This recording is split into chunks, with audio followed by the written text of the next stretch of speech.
Kebohongan mindfulness, filsafat waktu dan kesadaran menurut Agustinus. Dunia modern sedang tenggelam dalam kecemasan. Manusia kehilangan arah, kehilangan makna, kehilangan pegangan. Dan di tengah kegelisahan itu muncullah satu ritual baru yang dikemas dengan bahasa psikologi dan spiritualitas. Mindfulness. Mereka berkata, hiduplah di saat ini. Lepaskan masa lalu, jangan pikirkan masa depan, cukup hadir di sini dan sekarang. Kalimat itu terdengar indah.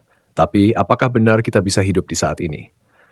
Agustinus dari Hippo, jauh sebelum istilah mindfulness lahir, sudah menyingkap kebohongan halus ini. Ia berkata, apa itu waktu?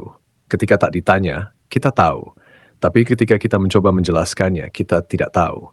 Agustinus menunjukkan sesuatu yang tajam. Sekarang itu tidak pernah ada. Sebelum kita menyebutnya, ia sudah berlalu. Saat kita mengucapkan sekarang, suku katanya sudah bergeser dari masa depan ke masa lalu. Jadi bagaimana mungkin kita hidup di saat ini kalau saat ini bahkan tidak pernah ada secara ontologis?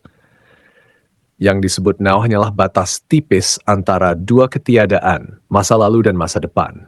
Seperti titik nol di antara dua bilangan, ia bukan sesuatu yang memiliki nilai, tapi hanya penanda dari perubahan. Dengan kata lain, now adalah ilusi bahasa.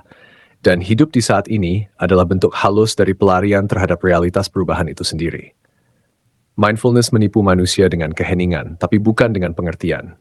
Ia meredakan gejala kecemasan, tapi tidak menyentuh akar persoalan bahwa kecemasan lahir karena manusia tidak mengerti dirinya dan hakikat waktu. Bagi Agustinus, waktu bukan benda di luar sana, waktu ada di dalam jiwa manusia. Masa lalu dalam ingatan, masa kini dalam perhatian, masa depan dalam harapan. Jadi saat kita berkata, hadirlah di saat ini, kita sebenarnya sedang berkata, berhentilah berpikir. Padahal manusia tidak bisa lepas dari kesadaran waktu.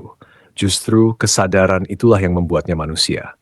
Maka, mindfulness bukan kebangkitan kesadaran, tapi peniduran rasio. Ia membuat manusia tenang tanpa tahu mengapa ia tenang. Keheningan tanpa pemahaman bukanlah kebijaksanaan. Itu hanyalah obat bius bagi jiwa yang kehilangan arah. Agustinus tidak menyuruh kita larikan diri dari waktu, tetapi memahami bahwa waktu hanya ada karena kita berubah. Dan di sana letak kekuatan sejati, bukan dalam power of now, tapi dalam power of understanding. Kekuatan untuk mengerti hakikat keberadaan dan perubahan itu sendiri.